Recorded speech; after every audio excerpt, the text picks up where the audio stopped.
Kung napanood niyo yung previous vlog namin, sinabi namin doon na dapat kakain kami sa Katie Dailies. Kaso unfortunately, maulan daw whole day.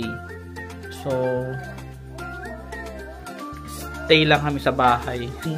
Kung ma-approve man ako noon, first time kong pumunta sa US. Which is nagkatotoo naman, first country ko na napuntahan outside the Philippines is US.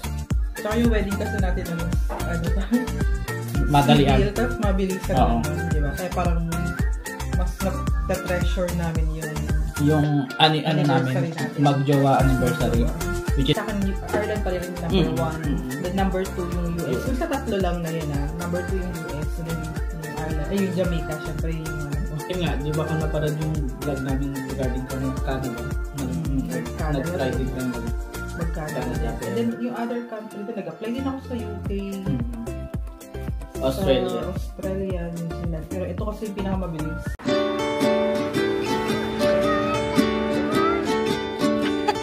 Zero visibility. Hindi ba kita? It's not. Hi guys! Welcome back to our channel. So ngayon, today is April 18. Good Friday. Mag-vlog na naman kami. Ayun, kung napanood niyo yung previous vlog namin, sinabi namin doon na dapat kakain kami sa Katie Dailies. Kaso unfortunately, I'll show you. Ayan. Unfortunately, maulan daw whole day. So, stay lang kami sa bahay. So, anniversary nga namin no April 15. Kaso, weekday yon. So, yun, nag-decide kami na sana ngayon i-celebrate. Kaso, hindi namin na-anticipate na uulan pala whole day. Dapat kahapon kami kumain kasi hindi naman ganan ka-umulan, di ba mama? Basic ako kahapon. May work ako. Pero ngayon, since Good Friday, may pasok pa rin kami dito sa Ireland. Pero, hanggang 3 PM lang daw kami. So, ayan, miyak na si baby. Hanggang 3 PM lang kami. So, yun. Happy days. Pero yun, ang plan na lang namin para ma-celebrate namin tong anniversary namin saka yung cheat day ni Mama Kare ay matupad. Kasi twice a month lang siya pwedeng mag-cheat ng pagkain. So, tadan! Umorder kami sa Lockbar. Ay, Lockbar. Lockburger, tama. Umorder kami sa Lockburger. Ayan. Pakita natin kung anong laman. Ayun guys, gusto lang talaga din namin matuloy. Kasi, pwede sana bukas kung maaraw. Parang hindi rin maaraw. Parang maulan din bukas. So, wala na kaming chance na mag-celebrate. So, ito na lang. Ayun. So, parang pansin ko lately, yung mga plans namin ay medyo tagilid. Pero, okay lang. That's life. Happy pa rin. So, yun nga. 9 years na wedding anniversary ni namin ni Mama Kare. So, magkikwento kami ng konti regarding our relationship ni Mama Kare. So, samahan niyo kami. Yay! May cook. First time ulit tayo magkukook. Parang, Mama, 1 month na ba? 24 days na. Oh, 24 days na nagdaday si Mama Kare. Ngayon lang kami magkukook.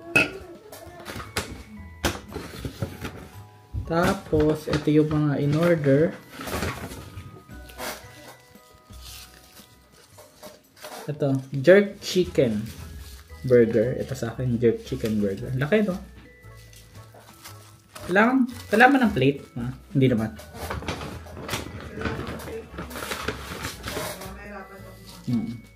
Tapos, ano to sa'yo? Smash burger kay Mama Kare. Malaki din siya. Nung nag-cheat day din kami, nung first cheat day namin, burger din kinain namin sa may... Ano yung kinain natin, Ma? Shake dog. Shake dog, oh. Ito ba kay Pen, Ma? Chicken. Ito, chicken kay Penpen. Buksan natin later. Saan kain na? Doon? O sige, bubuksan ko muna. Of course. Another chips. Tawag dito sa Ireland chips, French fries. Tawag sa French fries ay chips. Ano pa? Open na natin tomato. Onion rings. Oh, free. Onion rings. Dami din ha? Pwede na.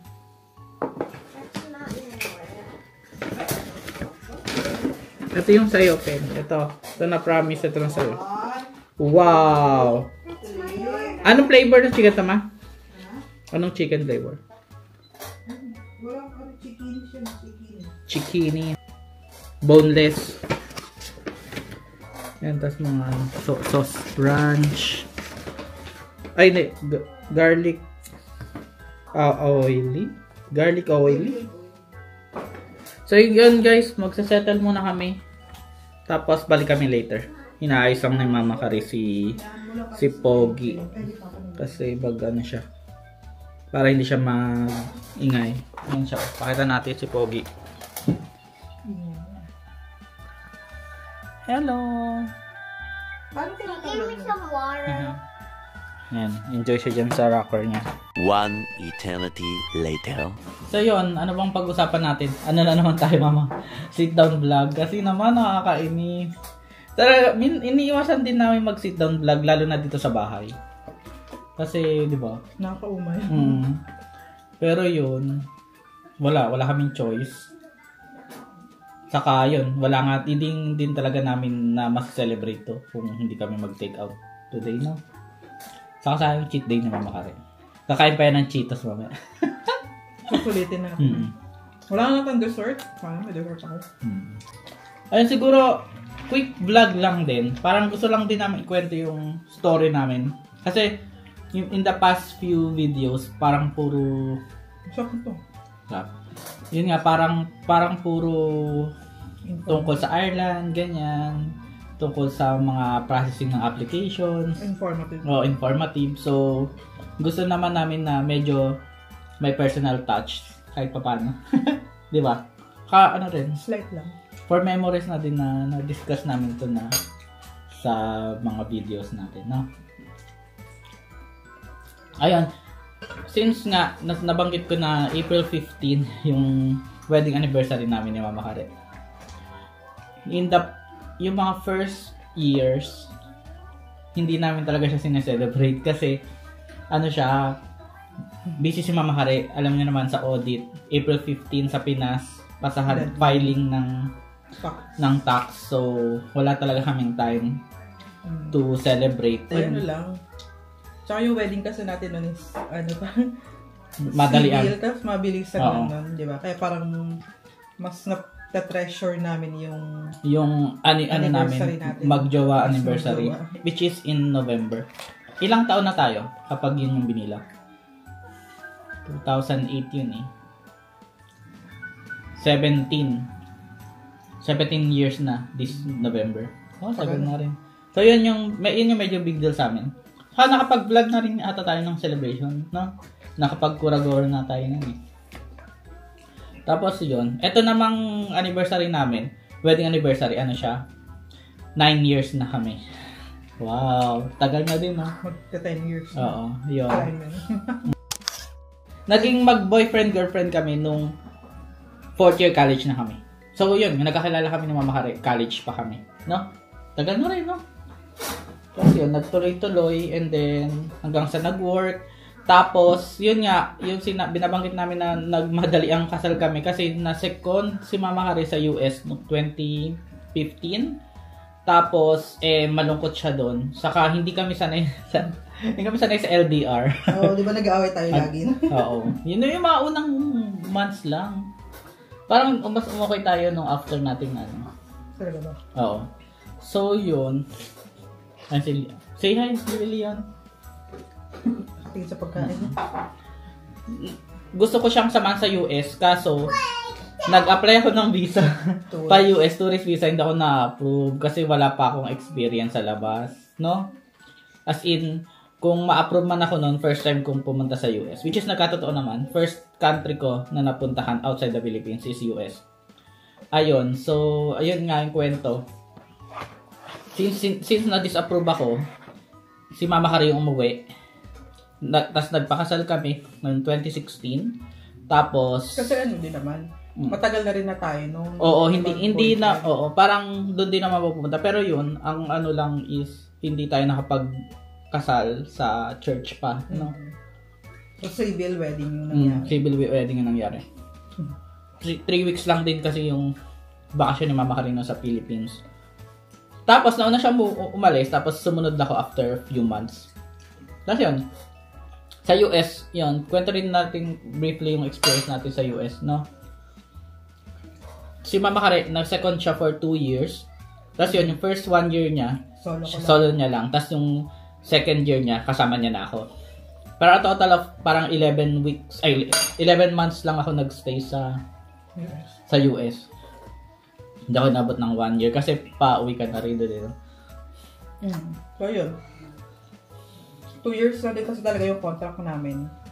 Though, may chance nga di ba na mag-extend or mag-stay doon sa US. Kaso, in-attempt namin. Tinry ko magpaalam sa boss na Nagalit. Nagalit sa akin. So yun. Ayun. So, bumalik kami. Ayun. Before kami bumalik, yung nagbakasyon muna naman sa Canada. Nakapag-Canada pa kami para konting pasyal. Nakapag-Las Vegas pa nga tayo. So, masaya na-enjoy naman namin. Oo, enjoy kami sa US. Bata pa kami noon, mga 27, 26. Actually, maganda nga yung experience natin sa US, no? First working country natin, US. Nakapag-work din ako doon ng 5 months. Maganda yung work mo, di ba, sa government? Oo, sa City Hall of Phoenix. So, maganda yung naging buhay din. Actually, parang mas nakakaipon kami dati. Oo, kasi ang problema, ang masaya kasi noon, wala pa tayong binabayaran masyado sa Pinas. Like, wala pa tayong mortgages. Property, wala. Oo. Saka, wala pang mga babies. So, talagang well, that's Pero yun, masasabi namin overall, kasi maganda rin napunta natin, no? Kasi nagtatanong sila, saan state kayo pupunta? Sabi ko sa Arizona. Tapos parang sabi, bakit doon? Kasi ang perception sa Arizona, mainit, desierto. Which is totoo naman. Which is totoo. Talaga. Pero sa bahay namin, yung aircon namin is 24/7. Tapos, yung reality sa Arizona, 6 months, super init. Tapos 6 yung init na talaga ng tumatagos. Oo, hindi mo talaga natutusok ka. Parang desierto talaga. Are you finished eating? Not yet. Tapos 6 months. I'm gonna finish first. Yeah. No, magbablog muna kami. Tapos 6 months na malamig. Pero hindi ganito kalamig. Hindi ganito kalamig sa Ireland, no? Sobrang okay yung weather nung 6 months na yon. Na yung mga galing sa mga snow states pumupunta sa Arizona or yung mga matatanda nagre-retire talaga sa Arizona kasi maganda yung weather hindi nag-snow tas sobrang ganda ng yun nga yung 6 months na saka, weather. Maganda din yung lugar, like yung pinagstayan kasi namin is sa Scottsdale. Para siyang ang daming mga matatanda, mga retirement siya city. Pero swerte din natin sa Scottsdale. Maganda, sobrang posh niya. Oo. Medyo mahal lang, 'di ba? Mahal yung cost of living doon, yung mga rent doon. Pero sobrang ganda, like yung mga community nila puro golf course. Tapos yung mga condo property parang mga bago pa, 'di ba? So parang ang daming amenities, yung medyo high-end siya. So, yun. Nagustuhan namin yung buhay namin, to be honest, sa US. Kasi nga yun. Ang ganda ng quality of life din. Kasi nga, ang ganda ng bahay namin. And hindi siya ganun kamahal. Compare dito, mas mahal yung bahay namin dito. Apartment namin, 75 per month, 75K. For 2-bedroom na din yun. 2-bedroom apartment, may swimming pool, may game room, as in complete amenities siya talaga. Sobrang ganda ng apartment. Pero yun nga, maganda yung experience namin talaga. Okay din yung mga naging ka-work namin. And overall, maganda din yung environment talaga, yung pasyalan sa US. Nag-enjoy kami na gano'n kami Grand Canyon. Yun nga, nag-Las Vegas. Kasi namin pa namin hindi napupuntahan sa US noon. Kaya, inattempt namin talaga na mag-stay sa US. Though yun, hindi nga siya na-push through kasi medyo nahiya ako sa Boston. Kaya bumalik kami ng Pinas. So, ano pa ba? So, yun. Na-try namin tumira nga sa US for 2 years. And kasi yun, ang dami nga nagtatanong di ba? Parang, tinatanong nila, ano ba mas maganda, US or Ireland, di ba? Eh, kami, nakapag-US na kami, nakapag-Ireland na kami. And then, nag-Jamaica din kami. And then, yun, yung Canada namin for few weeks lang din naman kami doon. Hindi kami nag-work doon. Pero, comparing talaga yung, kahit compare natin yung tatlo, di ba? Yung Jamaica, i-compare ba yung Jamaica? Yung Jamaica, Ireland, US. Sa akin, personally, okay, sa akin, Ireland pa rin yung number 1. The number 2 yung US. So, sa tatlo lang na yun, number 2 yung US, and then yung Ireland, yung Jamaica, syempre yung hindi masyadong recommended. Though, mababait naman tao ng Jamaica, don't get me wrong, pero in terms lang sa pagpapalaki ng mga bata. Saka mahalang school sa Jamaica, international school. Oo. Ayun. Tsaka yung pagsasave ba, hindi gano'n kasi kalaki yung sahod sa Jamaica. Tapos wala ka masyadong paglilibangan sa Jamaica, kundi mag-resort, which is expensive din. So yun, number 2 ko yung US talaga. Kasi nga, sobrang okay yung naging experience namin sa US.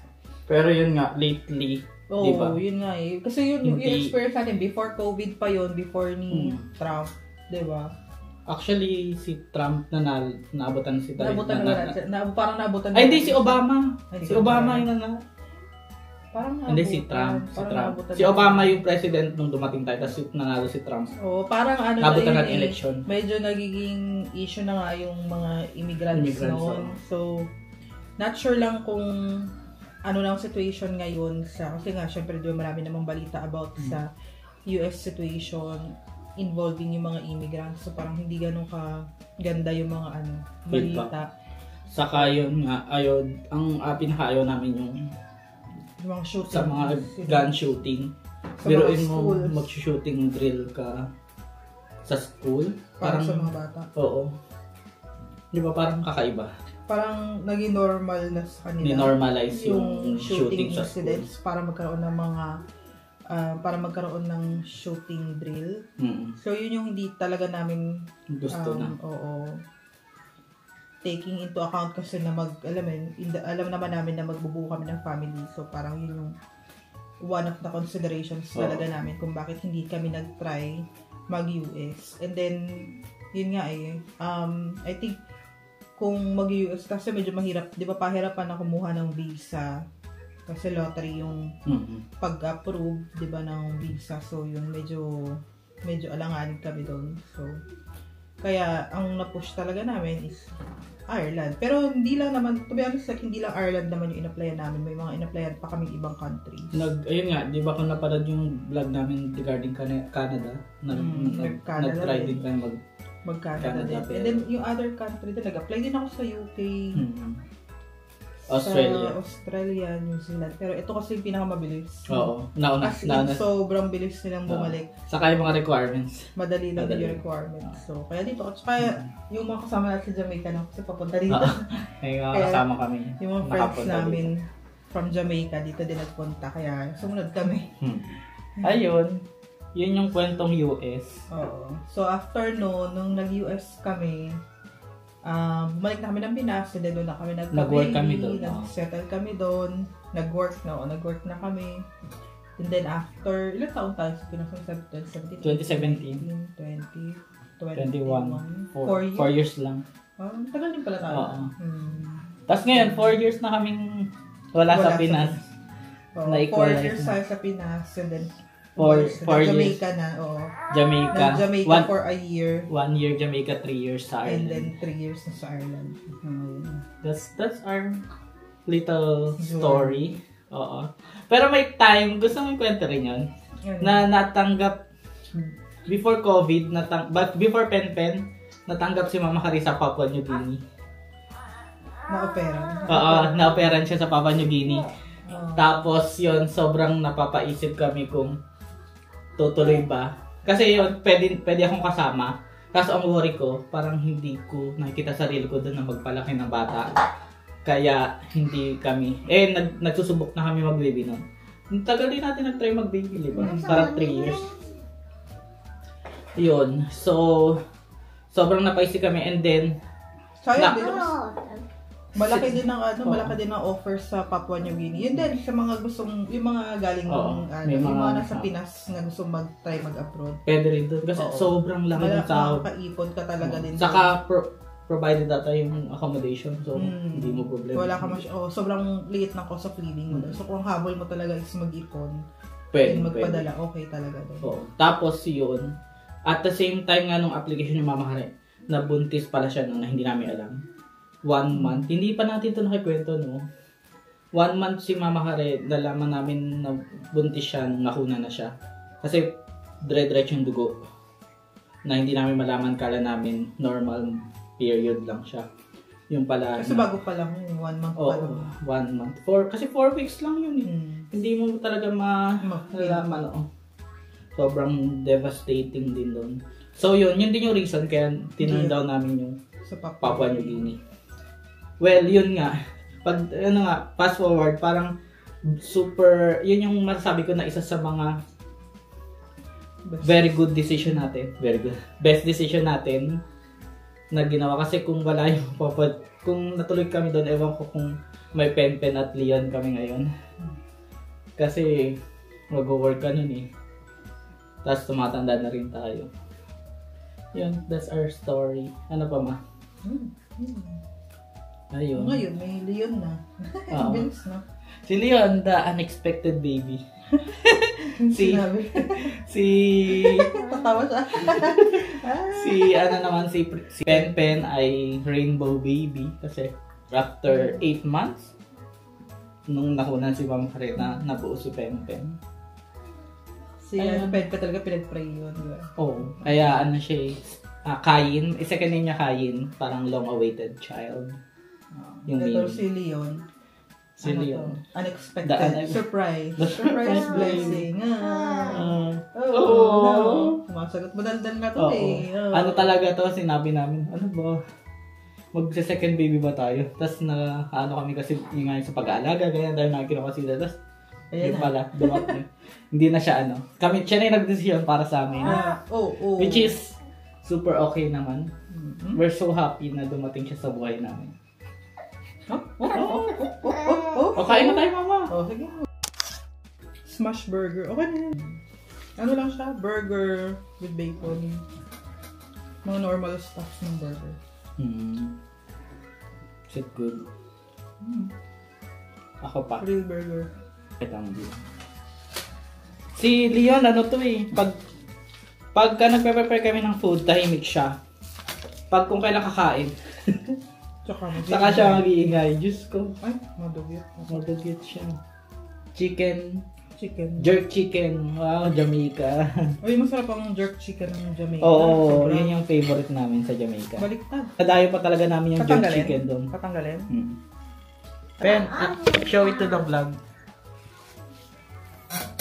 Wow. Good, Pen! How's the chicken? Do you like it? Good. Ayan, yung burger ko, dugyutin. Yung fries na may flavor. Yung fries, parang masarap to? Parmesan. Parmesan with ranch. Sulit ang Hawakan mo na, titignan ko lang. Sarap. Ano siya, grilled chicken? Sarap! Parang, bumalik ako sa Jamaica. Tapos cook. Ayun, ang totoong nagda-diet si Mama Hare, may mga supplements din siya na ni-recommend ng nutritionist niya. Pero ako wala akong iniinom. Sumasabay lang ako sa food. Kung ano food ni Mama Hare yung kinakain ko. Kung ano bawal sa kanya, hindi ko rin kinakain except yung mga biscuits. Kasi si Mama Hare bawal ng biscuits. Pero ako, hindi ko pa kaya. Pero, Like soft drinks, hindi ako nagsa-soft drinks din. Soda Soda water. Ayun, suggested yun ng Nutrition. ng nutritionist. Yung soda water, kung talaga nag-crave ka sa mga soft drinks. Soda water ng Tesco. Na yung ingredients niya lang is Ayun, carbonated. carbonated spring water and sodium bicarbonate. Ano kaya yung sodium bicarbonate? Okay ba yan? Ata.